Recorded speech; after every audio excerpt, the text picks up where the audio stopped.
Belum doa, Cik. Terima kasih ya Tuhan, malam hari ini kami bersatu hati. Doa Tuhan untuk pelayanan kami malam hari ini. Ya Tuhan, Kau boleh sertai setiap suara kami, suasana tempat ini Tuhan. Hati kami ya Tuhan, pindahkan hati kami untuk kami dapat memuji dan memuliakan Engkau. Lindungilah tempat ini yang juga jaringan internet Tuhan Yesus, hingga semuanya boleh Mulai, Bu. dengan kehendak-Mu. Kemuliaan pada Bapa, Putra, dan Roh Kudus, kepada permulaan sekarang selalu dan sepanjang abad. Amin.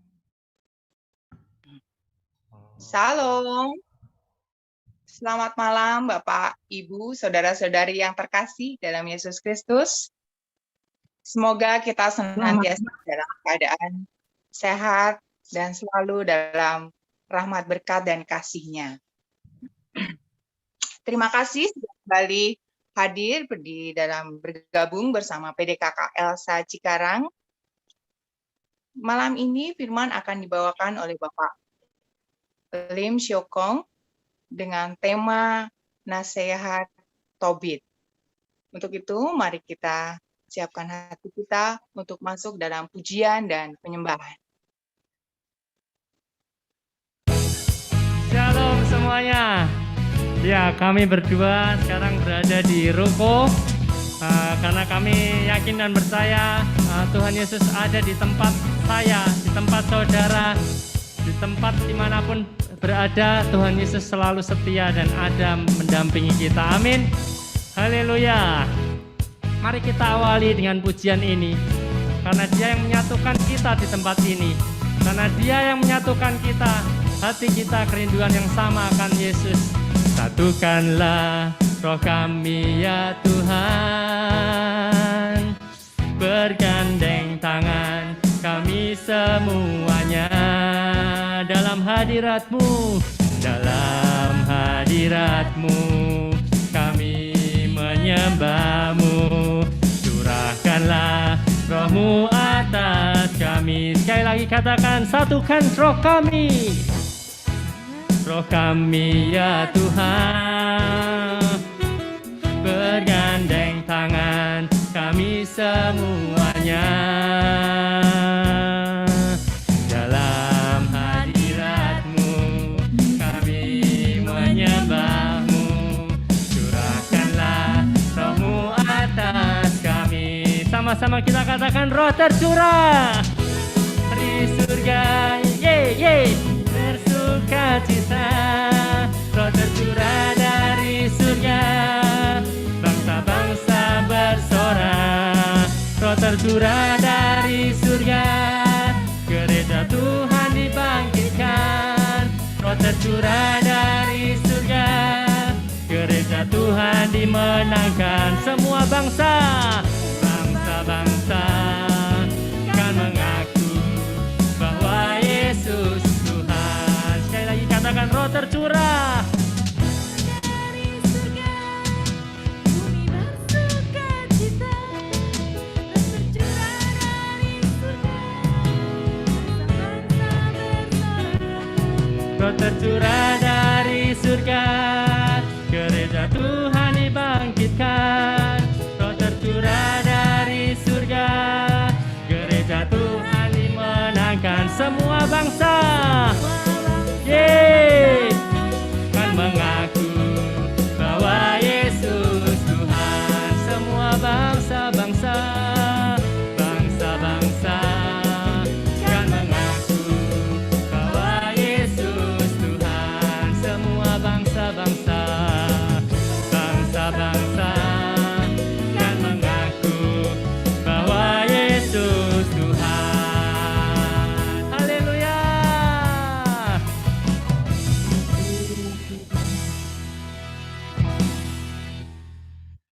Ya, kami berada di ruko malam hari ini karena memang sudah PPKM level 3 dan kita berdua sungguh rindu bersekutu bersama teman-teman semua, saudara-saudara seiman melalui platform YouTube maupun Zoom. Dan malam hari ini mari saya undang kita semua untuk kita boleh masuk dalam persekutuan doa ini dengan tanda yang Tuhan sudah berikan kepada kita. Dalam nama Bapa, Putra, dan Roh Kudus. Amin. Ya Tuhan yang bertahta dalam surga, kami sungguh mengucap syukur Tuhan, kalau Engkau izinkan kami untuk bersekutu bersama dalam persekutuan doa online Elsa Cikarang. Kiranya Tuhan, kami ingin undang Engkau, Roh-Mu yang kudus turun atas kami, di tempat kami masing-masing, untuk kami dapat merasakan hadirat-Mu Tuhan, untuk kami dapat bersyukur kepadamu, dapat memuji Engkau dengan segenap hati, dengan segenap pikiran kami Tuhan Yesus.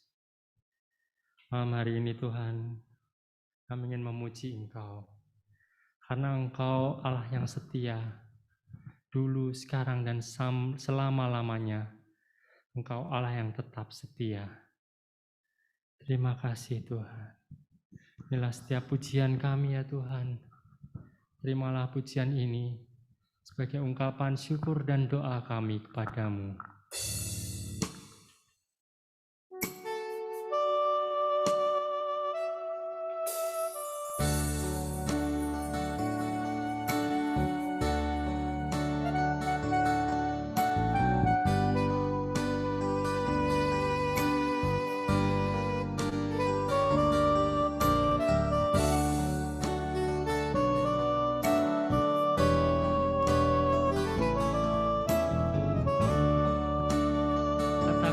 Yesus setia, Tuhan Yesus setia, Dia sahabat kita, dalam segala susahku selalu menghiburku.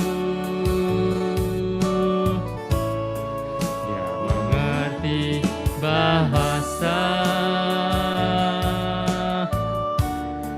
tetesan air mata waktu badai mengamuk dan gelombang menyerang, Tuhan Yesus setia. Seperti kata kitab Tobit nyatakan, pujilah Tuhan Allah setiap waktu, dan mintalah kepadanya, supaya segala jalan dalam hidupmu menjadi lurus, dan supaya segala usaha serta rencanamu berhasil dengan baik. Firman Tobit. Malam hari ini kita ingin menyaksikan kebaikan Tuhan dalam diri Tobit. Nyatakanlah kebaikan dalam hidup kami, Tuhan Yesus, karena Engkau Allah yang setia Tuhan. Tuhan Yesus setia, Dia sahabat kita, dalam segala susahku selalu menghiburku. Dia mengerti bahasa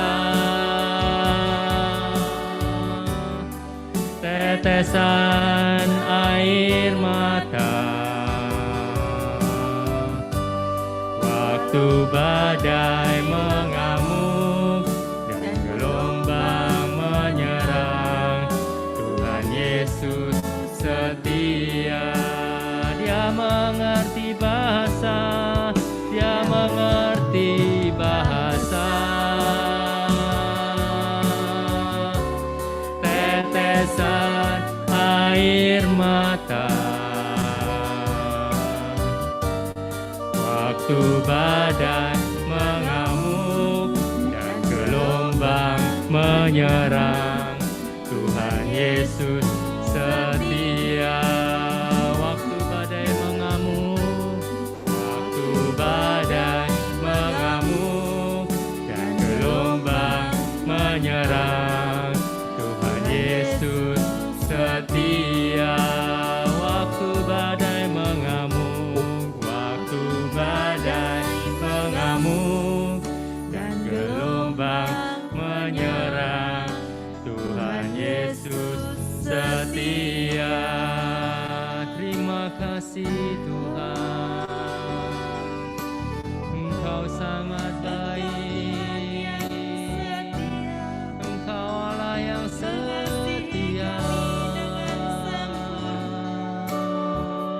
Engkau Allah yang baik hati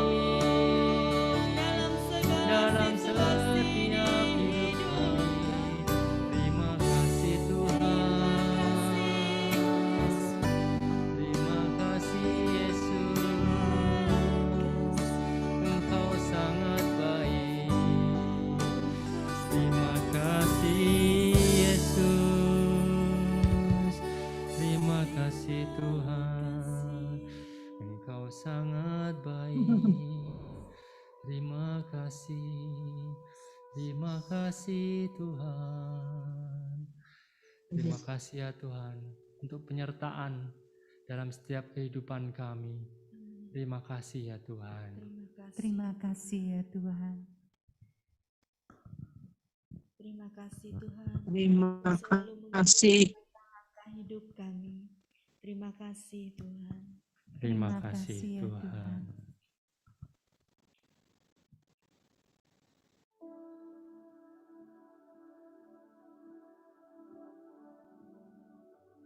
Terima kasih ya Tuhan Terima untuk setiap kesehatan dalam hidup kami. Terima kasih Tuhan.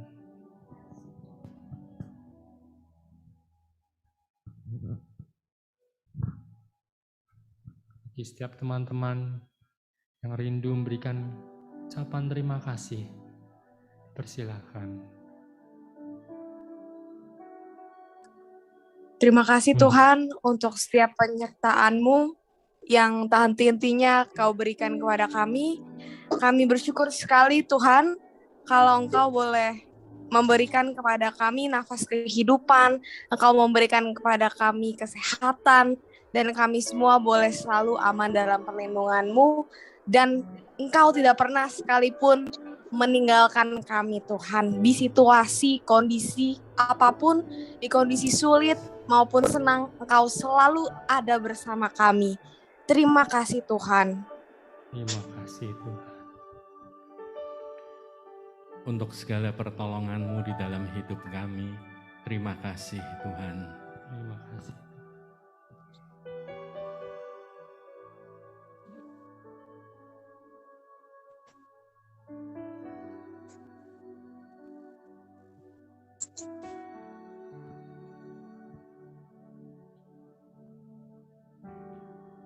Ini setiap ucapan syukur kami ya Tuhan Yesus. Kami sungguh mengucap syukur kepadamu Tuhan. Malam hari ini Tuhan, kami ingin lebih lagi Tuhan Yesus merasakan hadirat-Mu. Kami ingin bersuka cita bersama-Mu, karena Engkau sudah terlebih dulu baik kepada kami Tuhan. Terima kasih Tuhan. Kami ingin serahkan persekutuan doa malam hari ini dalam tangan-Mu. Kemuliaan kepada Allah, Bapa, Putra, dan Roh Kudus, seperti pada permulaan, sekarang, selalu, dan sepanjang segala abad. Amin. Mari kita semua, kita ingin nyatakan, kita tidak lelah bekerja dalam ladang Tuhan. Amin. Jangan lelah bekerja di ladangnya Tuhan. Roh Kudus yang beri kekuatan, yang mengajar dan menopang. Tiada lelah bekerja bersamamu Tuhan, yang selalu mencukupkan akan segalanya. Rasakan tanah bergelombang, timbunlah tanah yang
ratakan tanah.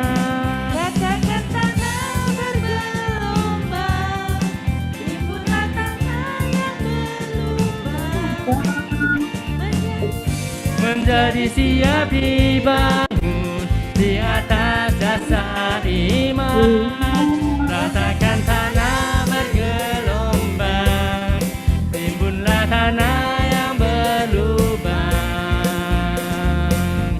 Menjadi siap dibangun di atas dasar iman. Menjadi siap dibangun, menjadi siap dibangun, menjadi siap dibangun di atas dasar iman.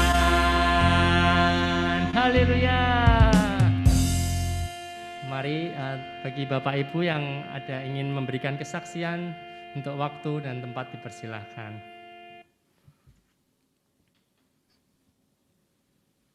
Ada yang ingin berbagi tentang kebaikan Tuhan malam hari ini? Boleh angkat tangannya, jempolnya. Ya, sepertinya ada. Ya, Pak Stefanus Katanga, silahkan Pak. 5 menit ya Pak untuk waktunya.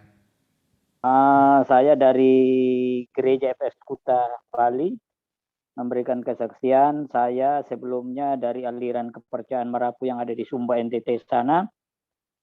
Awalnya saya jadi Katolik. Kebetulan waktu itu saya masuk di SD Kalataluri, SD Katolik. Jadi murid-murid di sana itu hampir 100% masih beragama Melapu. Sekitar tahun 80 yang lalu, hampir berapa tahun sudah sekarang saya lupa. Jadi saya umur 17 tahun, kelas 2 SMP, baru saya menerima Tuhan Yesus secara 100%, saya dibaptis. Jadi waktu itu saya dibaptis secara Katolik, jadi saya langsung terima komunion pertama. Dasar saya menjadi Katolik karena satu, saya sekolah di sekolah Katolik waktu itu, jadi saya bisa melihat romo-romo yang begitu tersentak hati saya. Mereka jalan kaki, tidak seperti romo-romo sekarang kita. Pakaiannya juga mereka ini, beliau-beliau ini kusut. Mungkin jalan kaki kalau di Bali itu dari Seminyak sampai ke Singaraja ya, kalau menurut di Sumba sana. Disitulah menjadi terinspirasi saya untuk menjadi seorang Katolik. Tetapi bagi saya, walaupun setelah saya sudah jadi Katolik, saya tidak pernah menjelek-jelekan agama saya sebelumnya, aliran kepercayaan sebelumnya saya. Karena itulah prinsip saya. Bagi saya, bagaimana saya menjadi Katolik yang baik, bagaimana saya praktikkan Tuhan Yesus secara 100%, itu bagi saya. Tapi bagi saya tetap belum saya ada apa-apanya, saya belum praktikkan ajaran Tuhan Yesus secara 100%. Jadi bagi saya malu mengatakan kalau saya meninggal nanti pasti saya masuk surga, saya malu. Sebenarnya masalah masuk surga atau masuk neraka itu bukan urusan saya, itu urusan Tuhan Yesus. Bukan kebaikan saya, nanti saya bisa masuk neraka, tetapi hanya atas anugerah dari Dia, atas kebaikan Dia. Karena bagi saya itu tidak ada apa-apanya, karena setiap hari saya masih melakukan dosa. Itu satu. Yang kedua, banyak mujizat-mujizat yang saya terima setelah saya menjadi Katolik, setelah saya menjadi pengikut Tuhan Yesus. Itu yang membuat saya semakin mengimani Tuhan Yesus dan Bunda Maria di dalam kehidupan saya. Mungkin minggu lalu hari Rabu yang lalu saya telah memberikan kesaksian kepada Bapak Ibu sekalian bagaimana saya sudah begitu baik Tuhan Yesus kepada saya dan Bunda Maria. Padahalnya saya ini orang yang tidak pantas sebenarnya, karena saya ini orang yang selalu melakukan dosa di hadapannya. Tetapi Tuhan Yesus selalu melindungi saya kemanapun saya pergi. Bunda Maria dan para malaikatnya selalu melindungi saya dimanapun saya pergi bersama keluarga saya. Bahkan di dalam situasi sekarang ini, di dalam COVID-19, puji Tuhan saya belum vaksin, bukan saya tidak mau divaksin, tapi karena saya ada riwayat penyakit bawaan, jadi saya belum vaksin sampai sekarang. Hari ini tadi saya sudah konsultasi dengan dokter saya, karena saya ada penyakit jantung, saraf dan mata dan kalium kurang. Jadi 3 dokter sudah mengatakan saya bahwa bisa divaksin. Jadi nanti tinggal besok saya lagi cek lagi tentang jantung saya. Kalau memang besok seandainya dari dokter mengatakan saya harus vaksin, nanti pasti akan vaksin. Itu. Jadi walaupun saya tidak vaksin sampai hari ini, dengan izin Tuhan Yesus saya tidak sakit bersama keluarga saya. Bukan masalah makanan atau yang kita makan yang membuat kita sehat atau tidak, tetapi bagaimana kita serahkan diri kita kepada Bunda Maria dan Tuhan Yesus, bagaimana kita mentaati aturan yang telah dikatakan pemerintah, itu yang paling penting. Karena banyak juga orang yang makan sehat-sehat, tapi kan pada umum pada saat pada bukti fakta membuktikan mereka juga meninggal. Tetapi mereka yang meninggal ini bukan tidak percaya kepada Tuhan Yesus, yang beragama Kristen, Katolik, tetapi memang sudah waktunya di situlah mereka meninggal. Itu aja dari saya. Jadi apapun yang terjadi dalam diri kita, biarlah terjadi menurut kehendak Tuhan Yesus dan Bunda Maria. Selamat malam, Tuhan Yesus memberkati kita semua. Amin. Puji Tuhan, puji nama Yesus Tuhan Amin, kita. amin, amin. Ya, memang hidup kita ada di tangan Tuhan dan yang kita sembah hanya Yesus. Ketika Amin, kita amin. sudah menyembah Yesus, ketika kita gantungkan hidup kita kepada Yesus, meskipun kita di dalam lembah kekelaman, namun kita tidak akan tergeletak. Amin, Dalam amin, firman-Nya. amin. Mari kita satukan hati kita. Kita ingin masuk ke dalam penyembahan malam hari ini.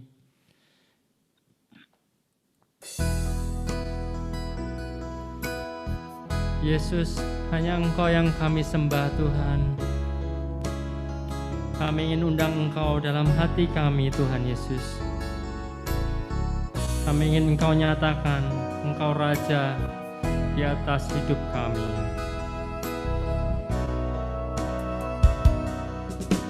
Yang ku sembah hanya Yesus, yang ku puja hanya Yesus, yang ku sanjung hanya Yesus, sebab Kau Allahku yang beri damai, yang beri damai. Yesus yang beri berkat, hanya Yesus yang beri rohnya, hanya Yesus, sebab Kau Allahku. Yesus, Yesus, Kau Allahku. Yesus, Engkau Tuhanku. Yesus, Engkau Rajaku yang turun ke dunia. Yesus, Yesus, Kau ku sembah. Curahkan Roh Kudus-Mu. Ini aku menyembah, masuk hadirat-Mu. Yang ku sembah, yang ku sembah hanya Yesus, yang ku puja hanya Yesus, yang ku sanjung hanya Yesus, sebab Kau Allahku yang beri damai, yang beri damai, hanya Yesus, Yesus yang beri berkat, yang beri berkat, hanya Yesus yang beri rohnya, hanya Yesus, sebab Kau Allahku.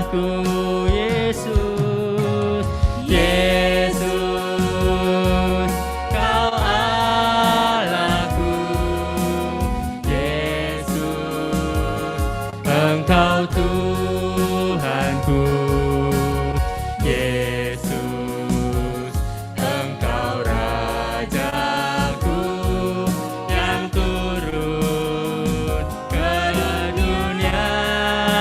Yesus, Yesus, Kau ku sembah, curahkan Roh Kudus-Mu. Kini aku menyembah, masuk hadirat-Mu. Katakan Yesus, Yesus, Kau Allahku. Yesus, Engkau Tuhanku. Yesus, Engkau Rajaku yang turun ke dunia. Yesus, Kau sembahkan, Curahkan Roh Kudus-Mu. Kini aku menyembah, masuk hadirat-Mu.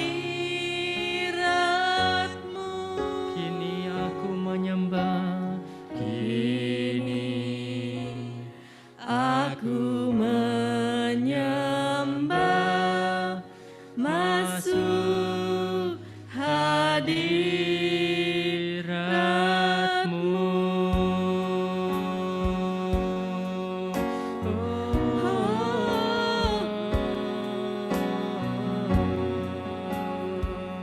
Ya ra ra ra.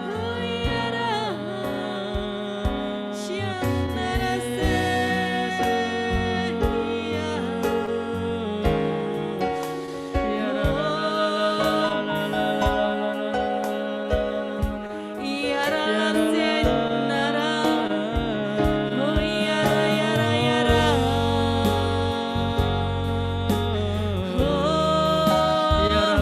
la la la.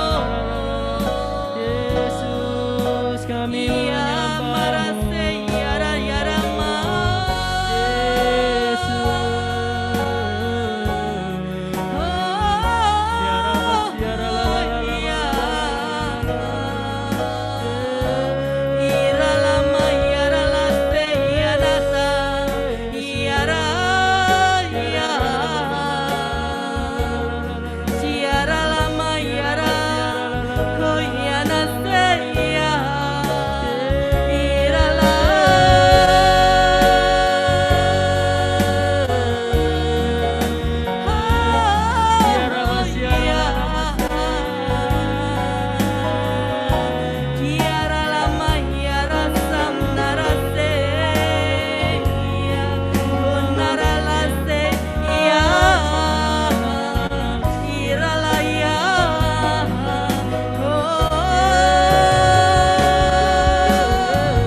Janganlah takut, hai anakku. Aku berdiri di sampingmu, memeluk engkau, menggandeng tanganmu.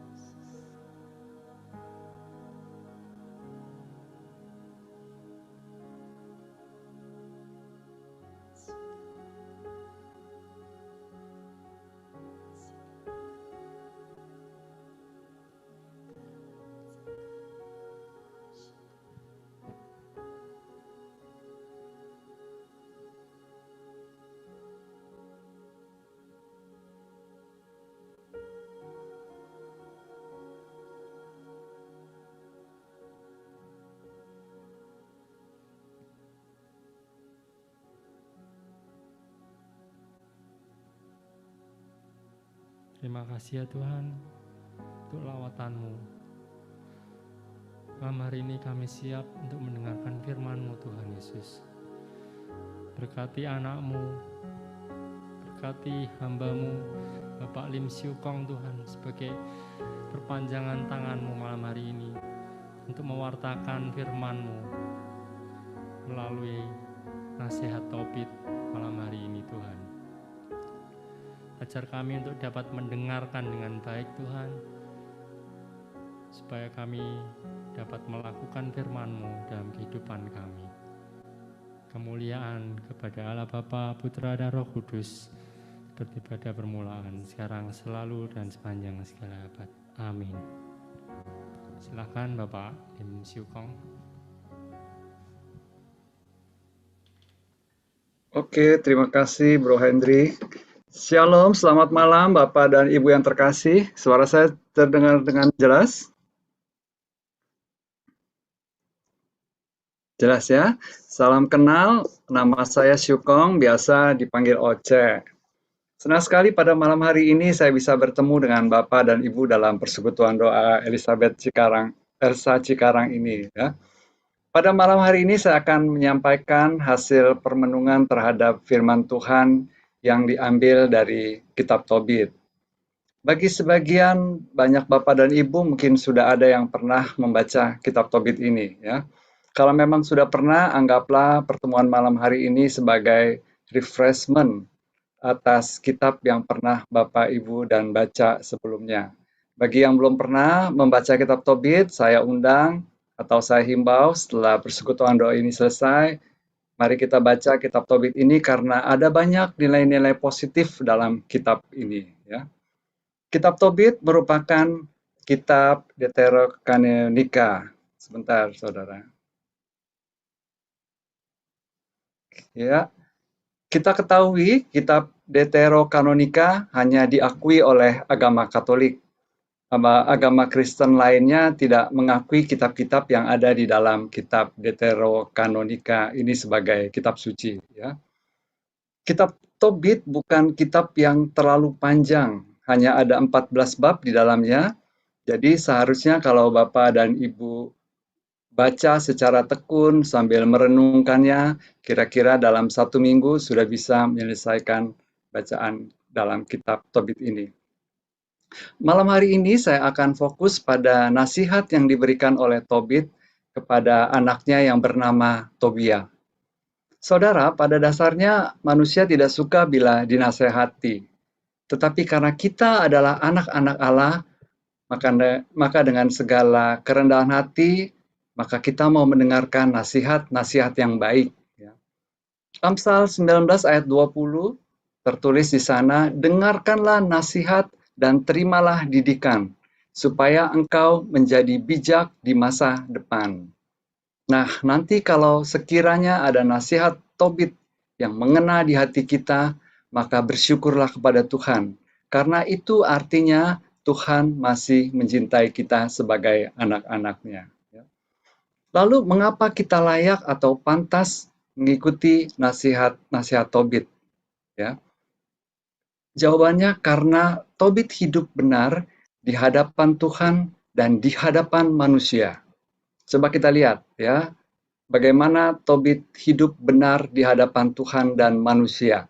Pertama, kita lihat Tobit hidup benar di hadapan Tuhan karena Tobit tidak menyembah patung anak lembu.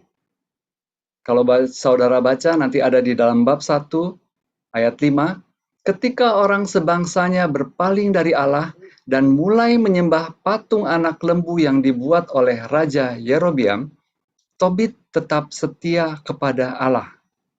Ya. Lalu apalagi?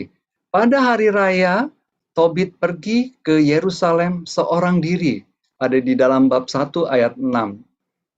Jadi sudah menjadi kebiasaan atau budaya bangsa Israel untuk datang ke Yerusalem, di mana bait Allah dibangun di sana, untuk bersembayang atau memberikan korban persembahan. Bapak Ibu bisa bayangkan, dari sekian banyak penduduk Israel, hanya Tobit sendiri yang berangkat ke Yerusalem. Saat itu Tobit ada di eh, negeri pembuangan. Jadi dia jalan ke Yerusalem seorang diri karena orang-orang di tempat pembuangan tidak mau datang ke Yerusalem. Hanya Tobit yang berangkat ke Yerusalem. Jadi hampir 100% orang Israel tidak pergi ke Yerusalem. Dia malah sendiri yang berangkat. Pastinya orang-orang akan berpikir Tobit ini orang yang aneh, ya. Mungkin ada juga yang berpikir bahwa Tobit itu sok suci. Tapi buat Tobit lebih baik dibilang aneh, lebih baik dibilang sok suci, asalkan dia tetap setia kepada Allah. Di dalam kehidupan kita pun sering dicap aneh ketika kita lurus dan tulus mengikuti jalan Tuhan. Nah, pilihan ada di tangan kita, Bapak dan Ibu. Mau tetap lurus dan tulus mengikuti jalan Tuhan, tetapi dibilang aneh oleh orang-orang di sekitar kita atau dibilang sok suci, atau kita mau menyimpang dari jalan Tuhan asal tidak dibilang aneh. Ya. Tapi perlu diingat, ketika kita menghadap Tuhan, maka kita dituntut tanggung jawab atas apa yang kita lakukan selama di dunia ini. Ya. Lalu kita lanjut lagi. Dalam bab 1 ayat 12, Tobit mengatakan, dengan segenap hatiku, aku ingat kepada Allah. Di sini Tobit mengatakan bahwa selama hidupnya, dia selalu ingat kepada Allah.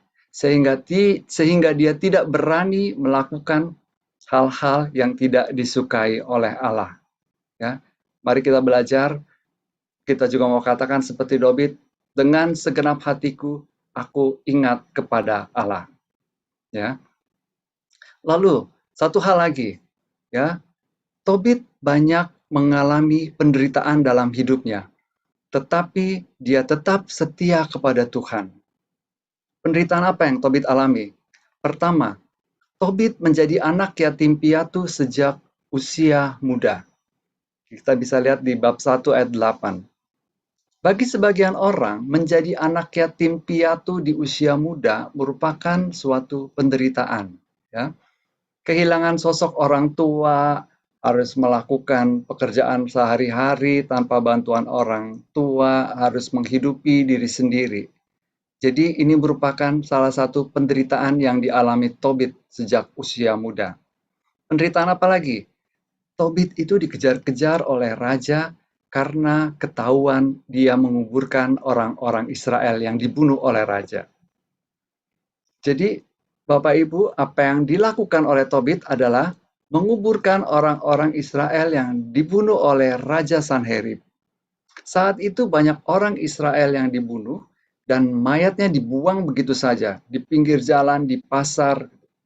Karena belas kasihnya, maka Tobit menguburkan mereka satu persatu supaya mereka dikuburkan secara layak. Nah, karena ada orang yang melaporkan hal ini kepada raja, maka Tobit dikejar-kejar dan terpaksa bersembunyi. Nah, karena Tobit dikejar-kejar dan bersembunyi, akibatnya apa? Hartanya disita oleh raja. Seluruh hartanya dibawa ke istana dan dia tidak punya apa-apa lagi kecuali istri dan anaknya. Lalu ada satu lagi penderitaan yang ini sungguh membuat Tobit sampai berkata lebih baik saya mati gitu ya. Karena apa yang dia alami, matanya buta dan tidak sembuh-sembuh selama 4 tahun. Nanti kita bisa lihat di bab 2 ayat 10. 4 tahun bukan waktu yang sebentar, Bapak dan Ibu. Ya. Kita mengalami pandemi sudah berapa lama? Hampir 2 tahun ya. Ini aja rasanya udah, aduh lama banget ya, kok nggak selesai-selesai gitu. Mau bergerak ke sana susah, mau pergi ke sana nggak bisa gitu. Apalagi Tobit mengalaminya selama 4 tahun. Saat mata kita rasanya buram saja, rasanya udah nggak nyaman. Apalagi buta selama 4 tahun. Jadi ini merupakan penderitaan yang dialami Tobit. Namun meskipun demikian, Tobit mengalami penderitaan yang tadi saya sebutkan, ia tetap setia kepada Allah. Dari sini kita bisa belajar dari Tobit, meskipun kita mengalami penderitaan, mengalami pencobaan, mengalami himpitan, tekanan, kita harus tetap setia kepada Tuhan. Kenapa? Karena Tuhan kita adalah Tuhan yang setia. Tadi Bro Hendri katakan di awal bahwa Tuhan kita adalah Tuhan yang setia. Tuhan yang selalu menyertai kita. Ketika kita mengalami penderitaan, Tuhan hadir dan memberikan kekuatan. Nah, Tobit bukan hanya hidup benar di hadapan Tuhan, tetapi dia juga melakukan kebajikan-kebajikan kepada sesamanya. Antara lain, dia memberikan makanan dan pakaian. Ya, kita bisa lihat di bab 2 ayat 2. Diceritakan di sana bahwa Tobit memerintahkan anaknya yang bernama Tobia untuk mencari dan mengajak saudara-saudaranya untuk makan bersamanya. Ya. Lalu tadi yang seperti saya katakan juga bahwa Tobit menguburkan orang yang terbuang, yang dibunuh, yang dibuang di pinggir jalan. Ya. Dia menghormati orang-orang Israel yang mati karena dibunuh oleh raja dan berusaha menguburkan orang-orang ini secara layak. Lalu, satu hal lagi saya mau katakan bahwa Tobit sangat konsisten dalam membantu sesamanya. Mengapa saya katakan Tobit orang yang konsisten dalam membantu sesamanya? Karena meskipun dia terancam hidupnya, dia tetap melakukan kebaikan.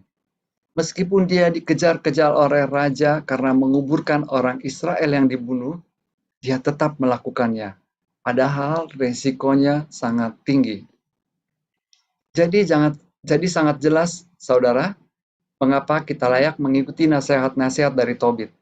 Karena Tobit adalah orang yang hidupnya benar di hadapan Allah dan manusia. Kalau kita membutuhkan nasihat dari orang lain, maka kita harus lihat atau timbang-timbang siapa yang bisa kita jadikan penasihat kita. Tentunya mereka adalah orang-orang yang hidupnya harus benar di hadapan Allah dan manusia. Contohnya, saudara ya, misalnya, kita mau berhenti merokok. Apakah kita bisa minta nasihat dari seorang yang masih aktif sebagai perokok? Tentunya nggak bisa ya. Contoh lain, misalnya kita menyadari bahwa kita adalah seorang yang munafik, seperti ahli-ahli Taurat atau seperti orang Farisi, dan kita mau bertobat. Apakah kita bisa minta nasihat dari seorang yang hidupnya penuh dengan kemunafikan? Tentunya tidak bisa. Jadi kita harus benar-benar hati-hati kalau mau mencari orang yang akan kita jadikan sebagai penasihat dalam hidup kita. Begitu juga sebaliknya, kalau kita mau menjadi penasehat bagi orang lain, maka hidup kita harus benar di hadapan Tuhan dan sesama. Nah, sekarang kita akan mulai masuk ke dalam nasihat Tobit. Sama-sama kita akan pelajari nasihat apa saja yang disampaikan Tobit kepada anaknya Tobia. Tentunya nasihat ini tetap relevan di dalam kehidupan kita sekarang. Karena nasihat yang disampaikan oleh Tobit sangat banyak, saya mencatat sekurang-kurangnya ada 20 nasihat yang dapat kita catat, maka saya akan mengelompokkannya ke dalam 3 bagian. Yang pertama adalah nasihat terkait hubungan kita dengan Tuhan. Lalu yang kedua terkait dengan sesama, dan yang ketiga terkait dengan diri kita sendiri atau pribadi. Pertama-tama saya akan mulai dengan nasihat Tobit terkait dengan Allah. Dikatakan di ayat 5, bab 1 ayat 5 dikatakan, bab 4 ayat 1, dikatakan, ingatlah juga kepada Tuhan sepanjang umur hidupmu, jangan sampai berdosa dan melanggar perintah-perintahnya. Mengapa orang banyak berbuat dosa? Karena pada saat berbuat dosa, orang lupa akan Tuhannya. Coba kalau saudara ingat Tuhan terus di dalam kehidupan saudara, ketika saudara baru niat saja akan melakukan dosa, apa yang terjadi? Pasti saudara tidak akan jadi berbuat dosa. Karena kita ingat dan kita akan minta ampun pada Tuhan pada saat kita akan berbuat dosa. Ya. Lalu nasihat kedua di ayat ke-14 dikatakan, apabila engkau mengabdi kepada Allah, niscaya engkau mendapat ganjaran. Ganjaran artinya adalah hadiah atau upah. Jika kita mengabdi kepada Allah, maka kita akan mendapatkan ganjaran atau upahnya.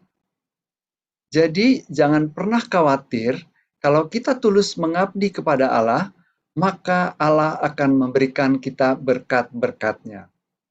Tapi jangan dibalik ya, saudara. Kita mengabdi kepada Allah harus tulus karena kita memang mau mengabdi Allah. Bukan sebaliknya karena kita mau mendapatkan berkat-berkatnya baru kita mau mengabdi Allah. Jadi jangan sampai terbalik ya. Lalu nasihat yang berikutnya yang masih terkait dengan Allah, Tobit katakan, pujilah Tuhan setiap waktu dan mintalah kepadanya supaya segala jalan hidupmu menjadi lurus dan supaya segala usaha serta rencanamu berhasil baik. Kita bisa lihat di ayat ke-19. Memuji Tuhan baik pada saat keadaan kita baik maupun saat keadaan kita tidak baik, itu artinya ya. Memang lebih mudah memuji Tuhan pada saat keadaan kita baik daripada memuji Tuhan pada saat himpitan-himpitan menimpa kita. Tapi kita harus membiasakan diri, saudara, dalam kondisi apapun, kita tetap memuji Tuhan.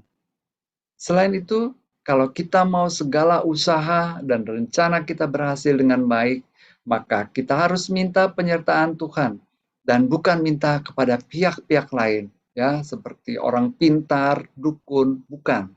Tapi kita minta penyertaan Tuhan. Ya, itu 3 hal nasihat Tobit yang terkait dengan hubungan kita kepada Tuhan. Sekarang kita mau mempelajari nasihat Tobit terkait dengan sesama kita. Pertama dikatakan di ayat ketiga, hormatilah ibumu dan jangan kau tinggalkan sepanjang hidupnya. Lakukanlah apa yang menyenangkan hatinya dan jangan hatinya kau sedihkan dengan kelakuanmu. Bapak Ibu yang terkasih, ayat ini mau mengatakan bahwa seorang ibu punya jasa yang sangat spesial di dalam kehidupan kita. Apapun perbuatan kita akan berpengaruh terhadap hidupnya. Makanya Tobit menasihati anaknya untuk menjaga kelakuannya supaya jangan sampai menyedihkan ibunya dengan kelakuannya. Ada banyak saya temui anak-anak yang tidak memperhatikan orang tuanya di masa tuanya. Cuek saja, tidak peduli, tidak mengunjungi orang tua, ya. Tetapi ketika orang tuanya meninggal dunia, orang-orang ini menangis, terseduh-seduh, bahkan memberikan penghormatan kepada orang tuanya dengan membuatkan pusara yang mewah, misa arwah yang mewah. Ya. Tapi semua yang dilakukan ini percuma, saudara. Kalau dilakukan saat orang tua kita sudah menutup mata. Justru pada saat orang tua kita masih hidup, saat itulah kita harus menunjukkan rasa sayang kita pada mereka. Kalau sudah tutup mata, sia-sia, tidak ada gunanya.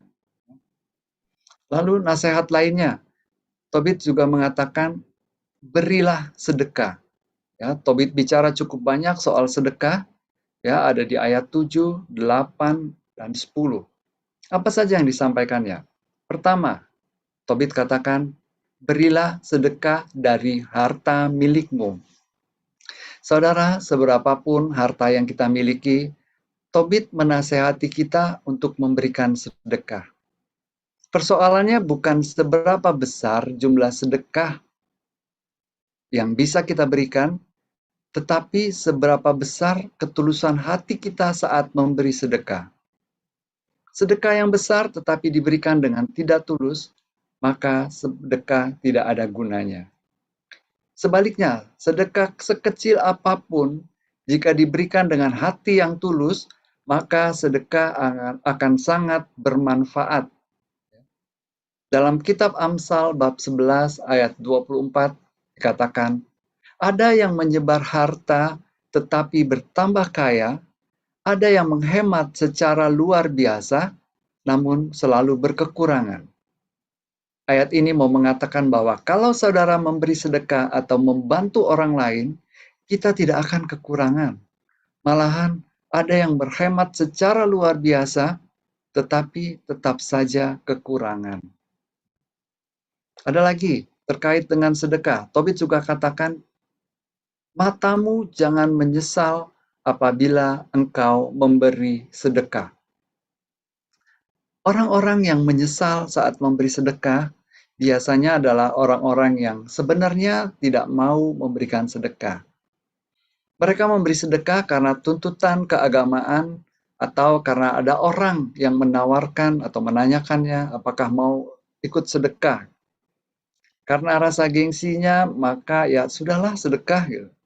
Tetapi di dalam hatinya sebenarnya dia nggak mau, dia menyesal. Kalau terjadi seperti ini, ada baiknya kita tidak memberi sedekah. Karena sedekah yang kita berikan bukanlah keluar dari hati yang tulus. Ada lagi terkait sedekah. Tobit juga katakan, muka jangan kau palingkan dari seorang miskin. Niscaya wajah Allah pun tidak akan dipalingkan daripadamu. Saudara, terkadang kita memberi label tertentu kepada orang miskin. Misalnya ketika kita berjumpa dengan orang miskin, lalu kita menghindarinya karena kita berpikir, wah, dia datang, dia mau pinjam uang nih dari kita. Atau dia butuh bantuan nih. Nah, kalau hal ini terjadi pada diri kita, mari mulai sekarang kita sama-sama bertobat. Percayalah, kita tidak akan jatuh miskin karena kita membantu orang miskin. Justru Tuhan akan terus memberi kepercayaan kepada kita untuk terus membantu orang-orang yang membutuhkan bantuan. Pada ayat ke-8, Tobit juga memberikan nasihat, berikanlah sedekah sesuai dengan besarnya kekayaanmu. Jika engkau hanya mempunyai sedikit, jangan takut memberikan seadanya. Jadi saudara, ketika kita mau sedekah, jangan tunggu kita kaya dulu, atau tunggu harta kita berkelimpahan. Pada dasarnya manusia tidak pernah merasa berkelimpahan, selalu merasa kurang, sehingga tidak akan terjadi yang namanya sedekah. Kalau kita berprinsip harus kaya dulu baru bersedekah. Kalau kita memberikan sedekah dari kelebihan kita, itu mah hal biasa. Ya. Tapi justru ketika kita berkekurangan, tetapi masih mau memberikan sedekah, itu baru namanya luar biasa. Sama seperti seorang janda di dalam Injil yang memberikan sedekah dari kekurangannya. Bapak Ibu yang terkasih, ketika saya merenungkan tentang sedekah ini, bukan sebuah kebetulan saya menemukan sebuah video yang dikirimi oleh seorang teman melalui WA. Saya lupa siapa yang kirim dan kapan dikirim ya, tapi yang jelas ada di HP saya. Awalnya saya sedang bermaksud untuk mendelete video-video yang ada di dalam HP karena sudah mulai full memorinya ya. Nah, ketika saya hapus, sampailah saya pada satu video. Video ini menceritakan ada 3 orang anak yang sedang berjalan bersama ayahnya. Di pinggir jalan dia melihat gerobak penjual es krim dan berniat untuk membelinya. Di sisi lain ada seorang pengemis. Anak pertama sempat berhenti dan berpikir mau beli es krim atau mau memberi sedekah kepada pengemis. Akhirnya anak pertama ini berlari kepada pengemis dan menyerahkan uangnya sehingga dia batal beli es krim. Anak kedua juga sempat berhenti dan berpikir, menimbang-nimbang uangnya mau dipakai beli es krim atau memberi sedekah kepada pengemis. Rupanya anak kedua pun membatalkan beli es krim dan membeli sedekah kepada pengemis. Tiba anak ketiga. Dia juga berpikir tidak kalah keras, ya, timbang-timbang mau beli es krim atau mau memberi sedekah. Akhirnya dia melangkah ke tukang es krim dan dia membeli es krim.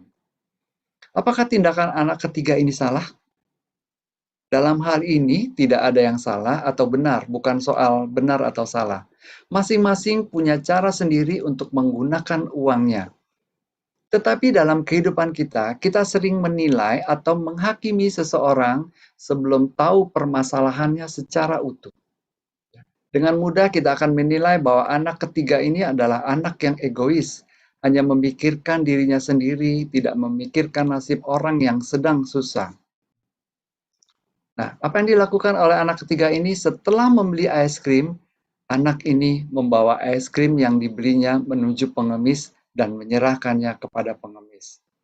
Dari sini kita bisa belajar, saudara, kalau kita tidak boleh menghakimi siapapun, Mungkin kita melihat cara orang yang salah, tetapi belum tentu cara yang diambilnya salah, karena kita tidak tahu apa latar belakang di balik tindakan setiap orang.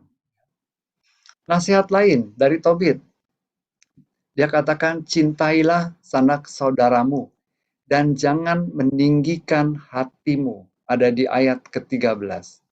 Kita dinasihati oleh Tobit untuk mencintai sanak saudara kita. Jangan sampai terjadi perpecahan di dalam keluarga kita. Bagaimana kita bisa mencintai orang lain kalau kita tidak bisa mencintai sanak saudara kita sendiri? Tobit juga menasihati kita untuk tidak sombong. Karena di dalam kesombongan ada kebinasaan dan kegelisahan. Saudara, sebenarnya tidak ada alasan buat kita untuk sombong. Mengapa? Karena apa yang kita miliki, baik itu harta, kepandaian, berbagai macam talenta, adalah pemberian Tuhan. Kita tidak bisa berbuat apa-apa kalau bukan karena Tuhan. Kalau kita sombong, itu artinya kita mau meninggikan diri kita. Padahal yang harus ditinggikan adalah Tuhan. Di dalam agama Katolik, kesombongan merupakan salah satu dari 7 dosa pokok. Dengan kata lain, agama kita mengakui kalau kita sombong artinya kita berdosa. Kalau kita mendapat banyak berkat, banyak kesuksesan, kita boleh berbangga hati, tetapi tidak boleh sombong. Ya, antara berbangga hati dan tinggi hati itu beda tipis, atau istilahnya beda tipis. Jadi kita harus berhati-hati, jangan sampai terjebak dalam kesombongan. Nasihat berikutnya, Tobit katakan, janganlah upah orang manapun yang bekerja padamu sampai bermalam padamu. Saudara terkasih, ini mungkin banyak terjadi di dalam rumah tangga, ya. Mudah-mudahan tidak terjadi dalam rumah tangga kita. Ya. Ada orang-orang yang sengaja menahan upah asisten rumah tangganya atau pembantunya. Apa alasannya? Ada banyak alasan. Ada yang bilang, kan segala kebutuhan mereka sudah kita tanggung. Seperti sabun, sikat gigi, makanan. Jadi mereka tidak butuh uang cepat-cepat lah. Gitu. Ada yang beralasan, saya tahan uangnya, itu kan sama aja seperti dia menabung. Saudara, berbeda halnya kalau hal ini diminta oleh yang bersangkutan. Tetapi kalau dia tidak minta kita untuk menyimpan upahnya, maka tidak ada alasan buat kita untuk menahannya. Mungkin di tempat kita mereka tidak butuh uang, tetapi kan mereka punya keluarga di kampung yang butuh uangnya. Jadi kalau ada di antara kita yang melakukan hal ini, bertobatlah mulai sekarang, berikan hak mereka sekarang, jangan pernah menahan upah mereka. Bahkan Tobit katakan, jangan sampai bermalam padamu. Artinya, 1 hari pun tidak boleh kita tahan upah mereka. Ada satu nasihat lagi yang ini masih sangat relevan dalam kehidupan kita. Apa yang tidak kau sukai sendiri, janganlah kau perbuat kepada siapapun. Ini ada di ayat ke-15. Ya. Ada beberapa orang yang mungkin kita kenal, atau bahkan diri kita sendiri yang tidak suka diperlakukan seperti apa, tetapi kita sendiri melakukannya. Misalnya, kita tidak suka digosipin, tetapi kita kerap kali menggosipkan orang lain. Kita tersinggung ketika ditegur di depan orang banyak, tetapi kita dengan gagahnya menegur orang lain di depan orang banyak, bahkan sampai orang yang kita tegur menanggung malu.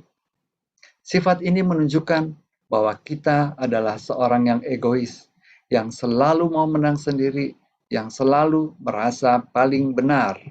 Ya. Lalu berikutnya, di ayat ke-16, Tobit memberikan nasihat. Dari makananmu sendiri, berikanlah kepada yang lapar, dan dari pakaianmu sendiri kepada yang telanjang. Kalau Tobit mengatakan, berikan dari makananmu sendiri, dan dari pakaianmu sendiri, artinya kita harus rela melepas keterikatan kita pada hal-hal yang kita sukai. Relakah kita berbagi jatah makanan kita kepada orang yang lapar? Relakah kita memberikan pakaian yang merupakan pakaian kesukaan kita kepada orang yang membutuhkan? Saudara, ketika kita akan memberikan makanan kepada orang lain, jangan berikan makanan yang sudah mau expired atau makanan dari sisa-sisa makanan kita. Berikan makanan yang sungguh-sungguh layak untuk dimakan. Begitu juga dengan pakaian. Kalau saudara sanggup, jangan berikan pakaian bekas, tetapi berikan pakaian baru.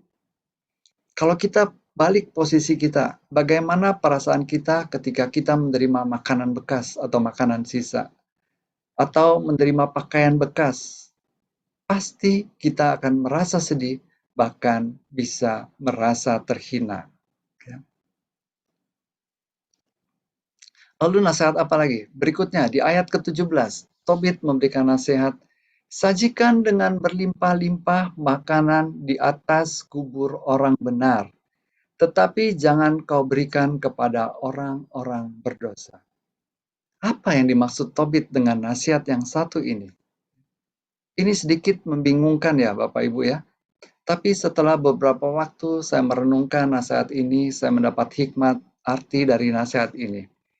Pertama, sajikan dengan berlimpah-limpah makanan di atas kubur orang benar. Kalau kita bicara soal kubur, maka kita akan terkait dengan kedukaan, kesusahan.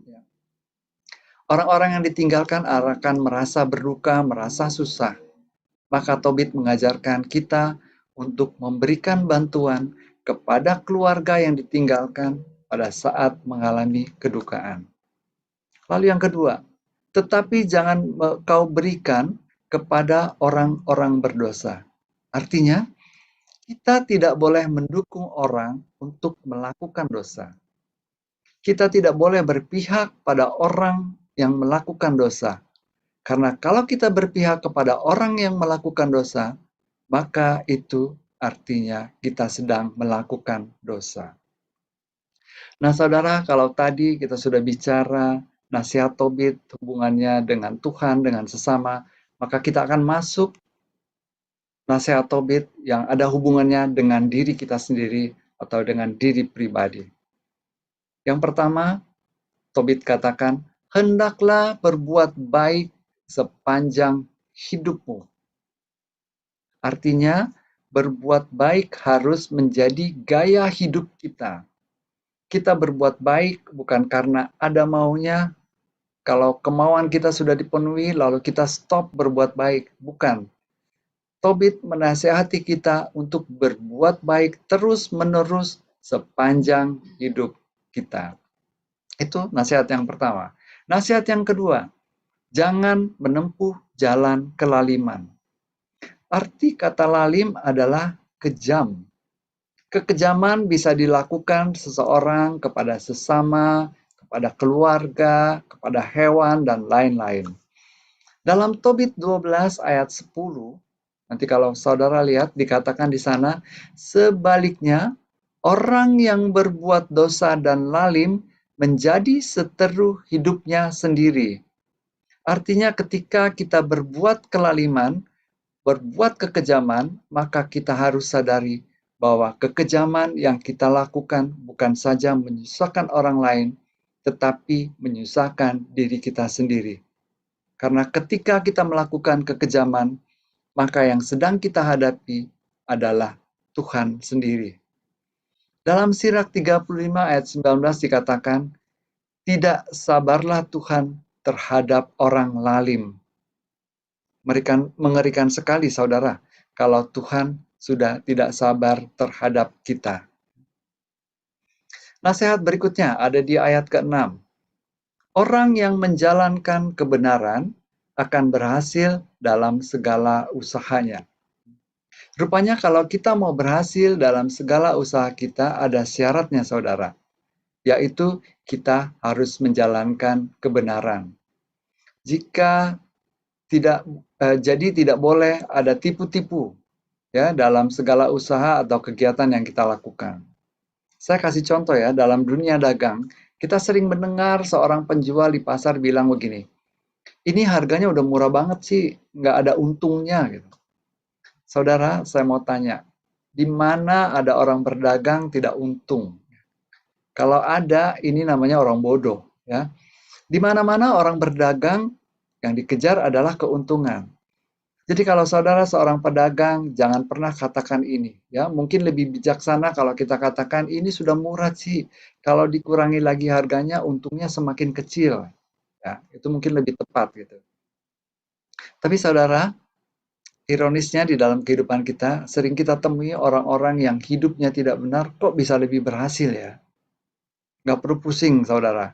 Orang-orang seperti ini nampaknya berhasil pada awalnya, tapi pada akhirnya mereka juga akan mengalami kehancuran. Ada satu nasihat lagi, ya, di ayat ke-12 dikatakan, jauhi percabulan. Saudara percaya bahwa seseorang yang melakukan percabulan, maka hidupnya tidak akan berhasil.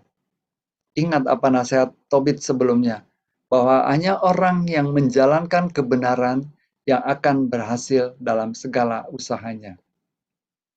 Dalam hal ini, kita dituntut untuk hidup kudus di hadapan Allah. Apakah ini mudah? Tentunya tidak mudah. Tetapi minta pertolongan Tuhan, supaya hari lepas hari hidup kita bisa semakin kudus di hadapannya. Bicara soal kekudusan bukan berarti kita ikut misa setiap hari, mengaku dosa setiap minggu. Kalau kita bisa ikut misa setiap hari, bisa mengaku dosa setiap minggu, ini sesuatu yang baik. Tetapi yang terpenting adalah apakah tingkah laku kita mencerminkan jiwa Kristus.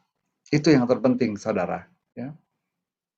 Tobit juga menasehati bagaimana caranya kalau kita mengambil istri atau menikah, ya. Dikatakan di sana, ambillah istri dari keturunan nenek moyangmu. Artinya, menikahlah dengan orang yang seiman. Kita menikah dengan orang yang seiman saja, masih kadang-kadang terjadi perselisihan ya dalam rumah tangga. Apalagi kalau menikah dengan orang yang berbeda keyakinan. Jadi bagi Bapak Ibu, saudara-saudari yang belum menikah, ingat nasihat ini untuk mengambil istri yang seiman. Bagi yang sudah menikah, bisa mengingatkan anak-anaknya atau cucu-cucunya untuk mencari pasangan dari orang-orang yang seiman. Di ayat ke-13, Tobit juga memberikan nasihat tentang kemalasan. Dikatakan di sana bahwa kemalasan adalah ibu kelaparan. Kalau tadi saya mengatakan bahwa kesombongan merupakan salah satu dari 7 dosa pokok di dalam agama Katolik, maka kemalasan juga merupakan salah satu dari 7 dosa pokok. Kemalasan yang dinasihati oleh Tobit terkait dengan usaha yang kita lakukan. Artinya kalau kita malas, tidak mau bekerja, maka kita akan sulit mendapatkan makan. Artinya kalau kita mau bertahan hidup, kita harus rajin bekerja, rajin berusaha. Dalam kondisi pandemik saat ini, pastinya ada orang-orang yang kehilangan pekerjaan. Tetapi asalkan kita rajin saja, maka Tuhan akan memberikan jalan kepada kita.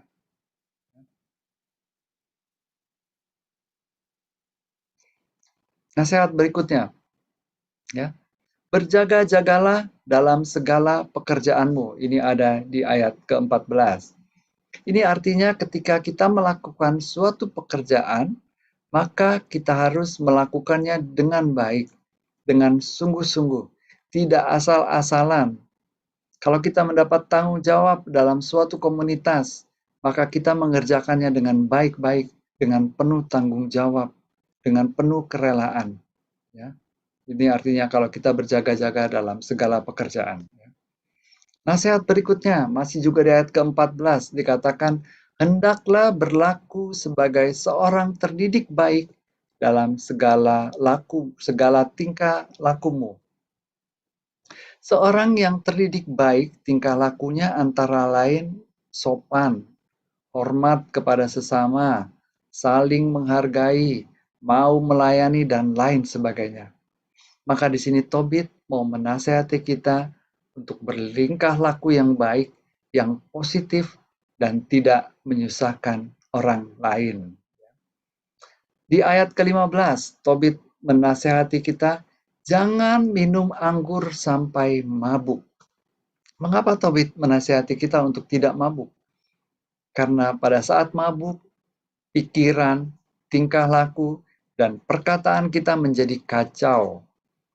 Bisa saja tingkah laku menjadi brutal dan kata-kata menjadi kasar. Pada saat mabuk, kita fly ya, merasakan kebahagiaan sesaat. Padahal kita tahu sebagai seorang beriman bahwa kebahagiaan ada di dalam Yesus, bukan melalui mabuk-mabukan. Ya. Satu nasihat lagi, ya. Dikatakan di sana, minta nasihat orang arif dan jangan hina nasihat yang bermanfaat. Saudara, ketika kita membutuhkan nasihat dari seseorang, kita harus benar-benar mengenal karakter orang ini. Kita harus memilih seorang penasihat yang sungguh-sungguh arif, yang kehidupannya sangat melekat pada Tuhan, dan yang tingkah lakunya menggambarkan kedekatannya pada Tuhan. Bukan seseorang yang pandai memberikan nasihat, tetapi tidak bisa menghidupi nasihatnya sendiri. Jangan sampai terjadi kita minta nasihat pada orang yang salah, di mana kehidupan kita bukan semakin baik, tetapi semakin buruk. Bapak Ibu yang terkasih, demikian renungan yang dapat saya sampaikan pada malam hari ini. Jika nanti Bapak Ibu kembali membaca kitab Tobit dan menemukan nasihat-nasihat yang belum saya sampaikan pada malam hari ini, silakan untuk merenungkannya sendiri. Semoga hasil permenungan ini dapat bermanfaat buat kita semua, termasuk buat saya. Terima kasih dan Tuhan memberkati. Saya kembalikan kepada Bro Hendri. Ya, terima kasih untuk firman-Nya Pak Lim Siukong. Sungguh menguatkan kita dan kita sungguh bersyukur kalau di Gereja Katolik mengangkat Tobit masuk ke dalam kitab suci Deuteronika ya. Itu sungguh merupakan Deuteronika ya. Itu merupakan sungguh kebanggaan bagi kita. Melalui kitab Tobit ini kita banyak diajar mengenai nasihat-nasihatnya. Dan malam hari ini kita juga ingin berdoa, mendoakan sesama kita seperti yang Tobit juga ajarkan untuk berbagi kepada sesama, tidak hanya harta, melainkan kita juga ingin berbagi melalui doa-doa kita. Kita ingin care kepada sesama kita, pada sesama yang membutuhkan. Kita ingin bawa ke dalam Tuhan. Seperti Allah yang mengutus Rafael menyembuhkan mata dari Tobit. Kita ingin bersyukur, kita ingin mohon penyertaan Tuhan.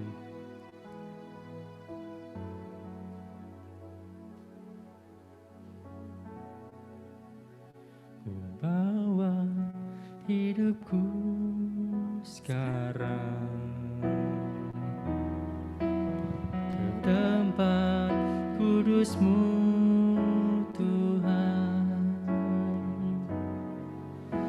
di mezbah-Mu ku serahkan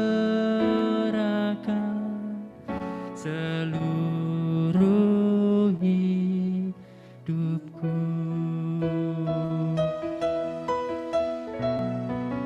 Penuhi hatiku sekarang dengan harapan yang baru, agar aku lebih lagi mendengar suara-Mu. Jadikan kami Tuhan rumah doa-Mu, jadikan aku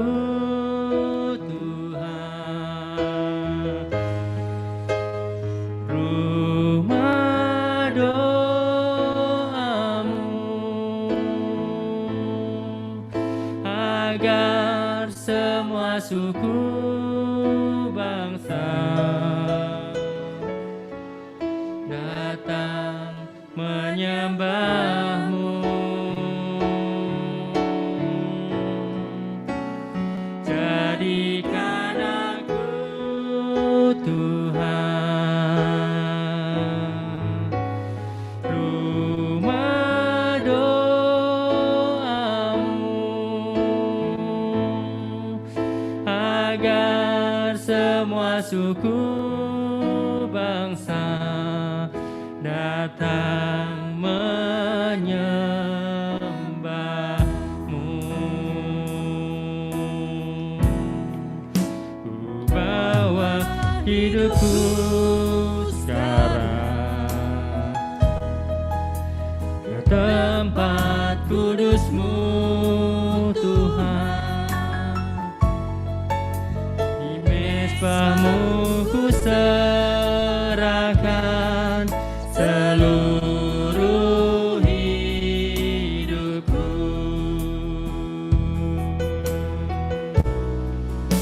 Penuhi hatiku sekarang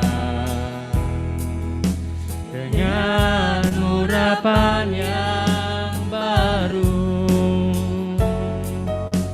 agar aku lebih lagi mendengar suara-Mu. Jadikan kami Tuhan, jadikan aku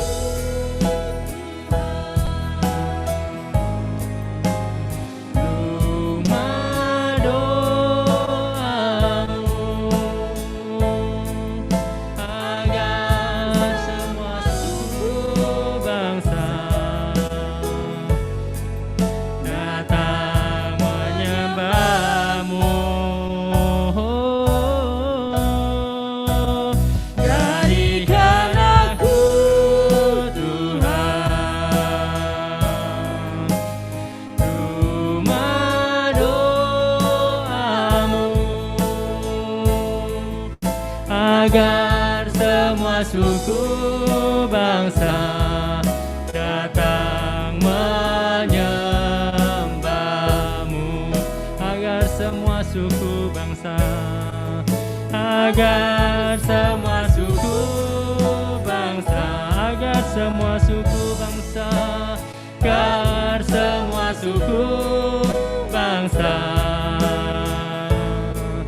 agar semua suku bangsa datang menyembah-Mu.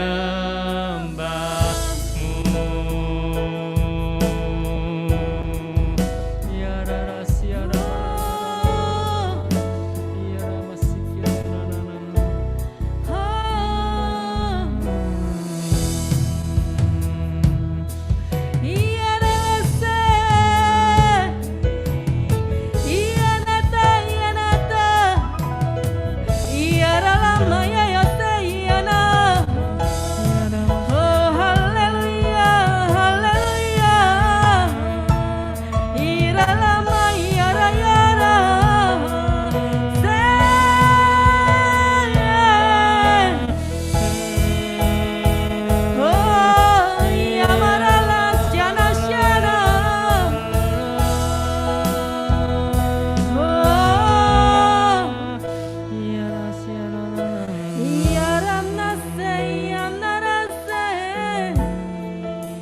Saat ini kami datang di hadapan-Mu, Tuhan, membawa segala perkara hidup kami, Tuhan Yesus.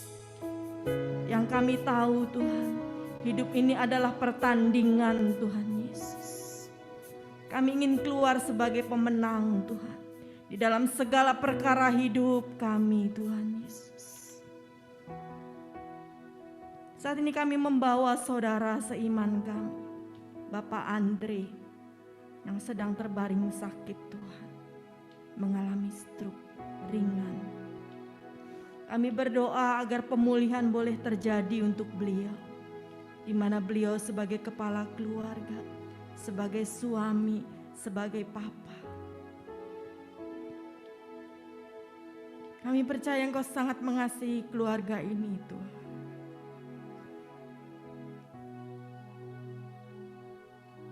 Dan yang kami minta, Tuhan,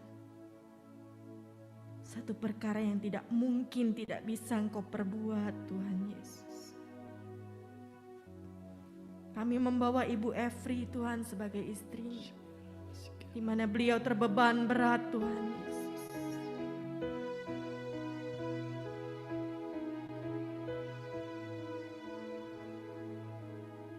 Semoga beliau boleh, Tuhan, selalu merasa bersuka cita di dalam Engkau, Tuhan. Bersyukur di dalam Engkau, di dalam segala hal, sekalipun itu pahit, Tuhan Yesus. Kuatkan saat ini Ibu Efri, Tuhan, saat mendampingi Ko Andre, Tuhan. Juga untuk Samuel. Biarkan anak ini menjadi anak yang baik, mengerti kehidupan papa dan mamanya saat menghadapi ujian-ujian di dalam kehidupan ini, Tuhan. Agar Samuel juga menjadi anak yang kuat, Tuhan. Sabar, anak yang mendengarkan Engkau dan orang tuanya. Kami juga membawa Pak Joko, Tuhan, yang terkena stroke dan sedang masuk ICU. Rencana-Mu yang baik, Tuhan, selalu terjadi di dalam kehidupan kami. Untuk Ibu Regina, Pak Made dan keluarganya,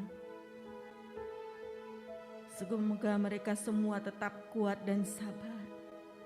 Kami juga berdoa untuk segala persoalan yang dihadapi keluarga Pak Made, Tuhan Yesus. Kau yang paling tahu keluarga ini, Tuhan. Segala hal yang mungkin menjadi beban hidup mereka, Tuhan. Engkau Allah yang mencintai mereka, Tuhan Yesus. Kami percaya, Tuhan, Engkau juga mengasihi keluarga ini. Dengan setiap persoalan yang terjadi, Tuhan, berikan jalan keluar yang terbaik untuk keluarga ini, Tuhan.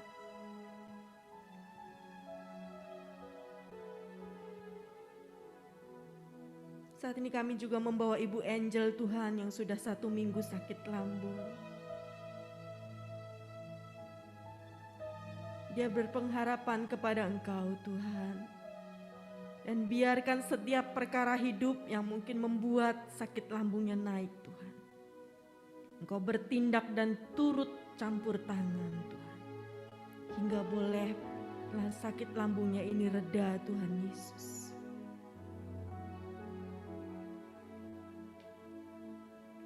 Kami juga membawa Bapak Thomas Tio, Tuhan, yang usahanya sedang surut.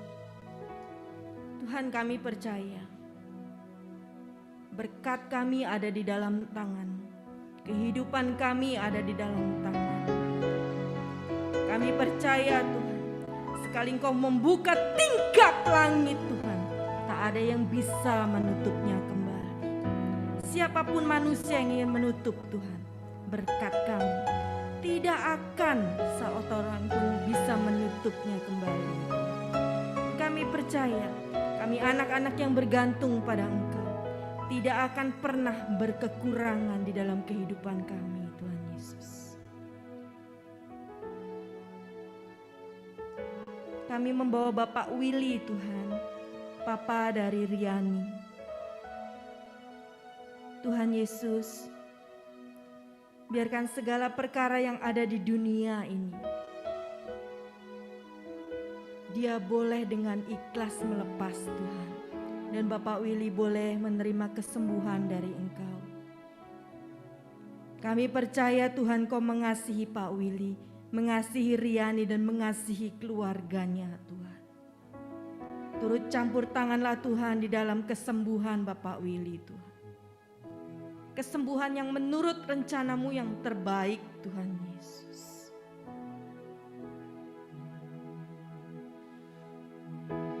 Kami juga membawa Bapak Edi Wahyono Atong yang sudah Engkau panggil 40 hari, Tuhan. Semoga beliau memperoleh istirahat yang tenang, yang damai, yang penuh sukacita bersama dengan Engkau.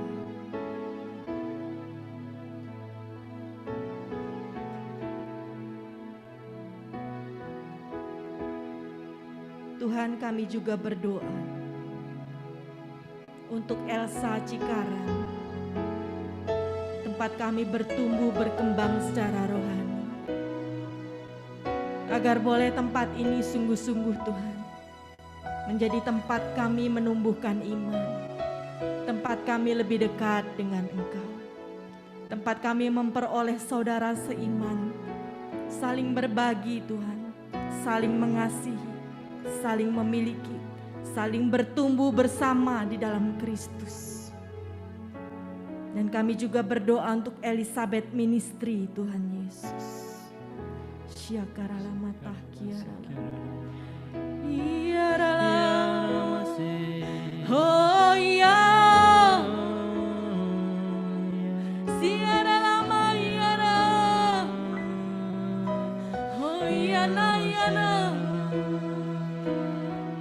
Tuhan, Kau turut campur tangan di dalam segala persoalan yang terjadi Tuhan Yesus. Kami percaya Elizabeth Ministry milik-Mu Tuhan. Pegang Elizabeth Ministry selalu Tuhan. Pegang Tuhan Yesus.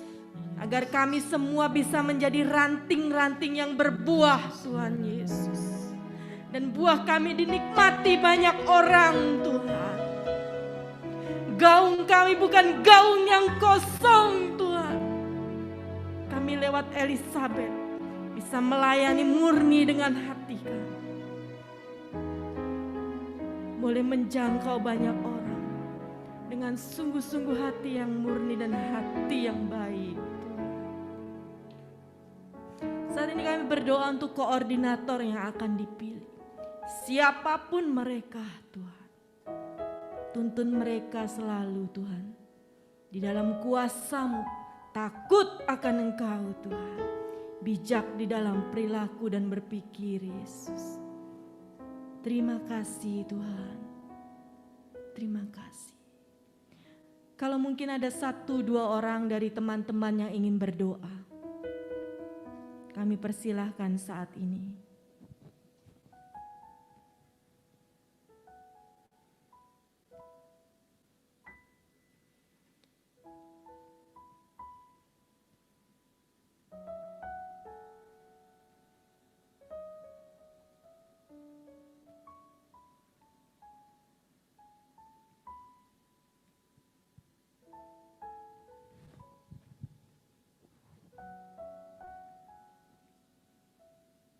Inilah doa kami malam hari ini Tuhan. Terima kasih Tuhan Yesus. Engkau telah ada dan mendengarkan kami. Amin. Amin. Puji nama Tuhan. Malam hari ini seperti firman yang telah kita dengar, sedekah tidak berbicara mengenai jumlah, tapi tentang ketulusan. Dan kitab Amsal sendiri bab 11 ayat 24 mengatakan, ada yang banyak memberi justru bertambah kaya, ada yang berhemat tapi bertambah miskin pula. Malam hari ini kita ingin memberikan persembahan yang terbaik bagi untuk kemuliaan nama Tuhan.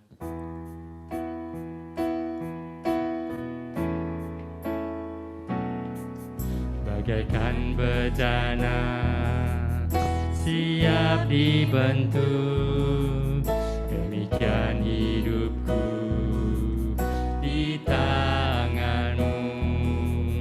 Dengan urapan kuasa Roh-Mu, ku dibaharui selalu. Jadikan ku alat dalam rumah-Mu. Inilah hidupku di tangan-Mu. Bentuklah turut kehendak-Mu. Pakailah sesuai rencana-Mu. Ku mau seperti-Mu Yesus, disempurnakan selalu.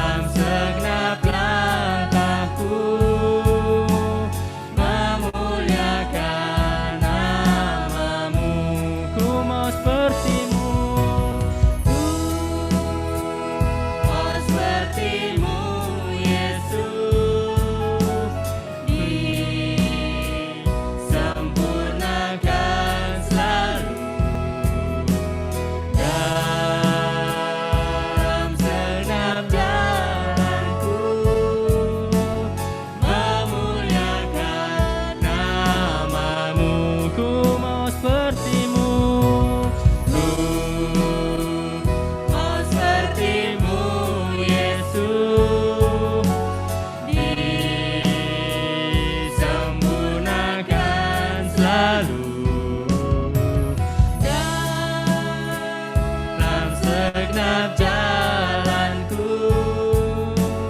memuliakan namamu, memuliakan namamu, memuliakan namamu, memuliakan namamu. Silakan ada pengumuman sejenak. Silakan Ibu Novi. Terima kasih untuk Bapak Lim Syokong, firman yang luar biasa. Semoga Bapak sekeluarga senantiasa sehat, penuh berlimpah berkat dari Tuhan Yesus. Amin. Persekutuan doa selanjutnya minggu depan di Rabu 1 September dengan pembawa firman Ibu Lani Pola dengan tema sepadan. Selanjutnya persekutuan doa online tanggal 8 September dengan membawa firman Bapak A.F. Leonardi, mukjizat itu masih ada. Dan ini yang cukup kita tunggu ya mestinya, misa online untuk merayakan ulang tahun PDKK Elsa Cikarang yang ke-20 dengan bersama Romo Antonius Suhardi Antara. Kami sangat merindukan kehadiran semua Bapak Ibu, saudara-saudara terkasih untuk tetap bisa hadir di dalam setiap pertemuan yang akan datang. Terima kasih, Shalom, Tuhan memberkati.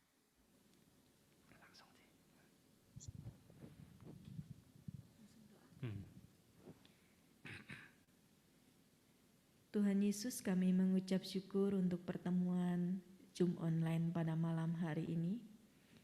Terima kasih untuk firman yang boleh Bapak Lim Syokong berikan pada kami, menambah wawasan kami. Dan kami ingin Tuhan juga berbagi kasih, tidak hanya semata-mata untuk dinilai sama manusia, tapi kami ingin berbagi kasih karena kami murni mengasihi Engkau. Juga untuk firman-firman Tuhan yang menguatkan kami.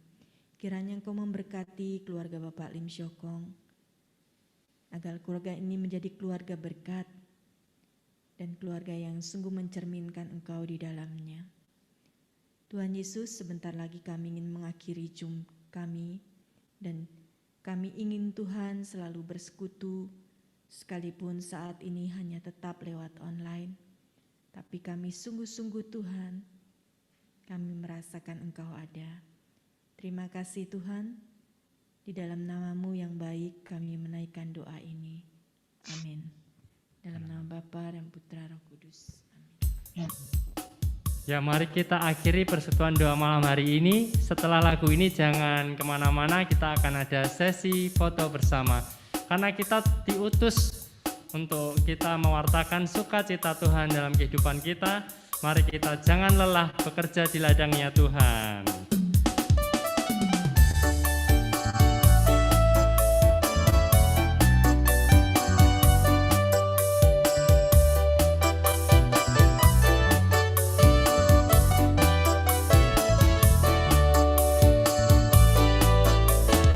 Jangan lelah bekerja di ladangnya Tuhan. Roh Kudus yang beri kekuatan, lama-lama dan menopang. Jangan Bekerja di ladangnya Tuhan, yang selalu menumbuhkan akan segalanya. Ratakan tanah,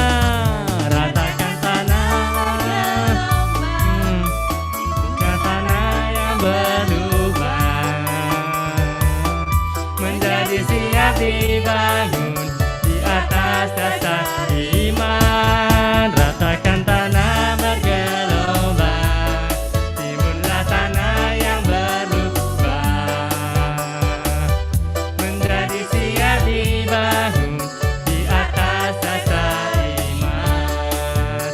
Yuk. Jangan lelah bekerja di ladangnya Tuhan. Roh Kudus yang beri kekuatan. Sambil joget boleh. Yang mengajar dan menopang. Katakan A Bekerja bersamamu Tuhan yang selalu mencukupkan akan segalanya. Boleh dibuka kameranya. Ratakan tanah bergelombang, timbunlah tanah yang berlubang. Menjadi siap dibangun di atas dasar iman. Ratakan. tanah bergelombang, timbunlah tanah yang berlubang. Menjadi siap dibangun di atas dasar iman. Menjadi siap dibangun, menjadi siap dibangun, menjadi siap dibangun di atas dasar iman. Selamat malam. Tuhan Yesus memberkati. Sampai berjumpa PC Rabu mendatang. Amin. Sampai jumpa yang di YouTube. Udah on, off? Ya.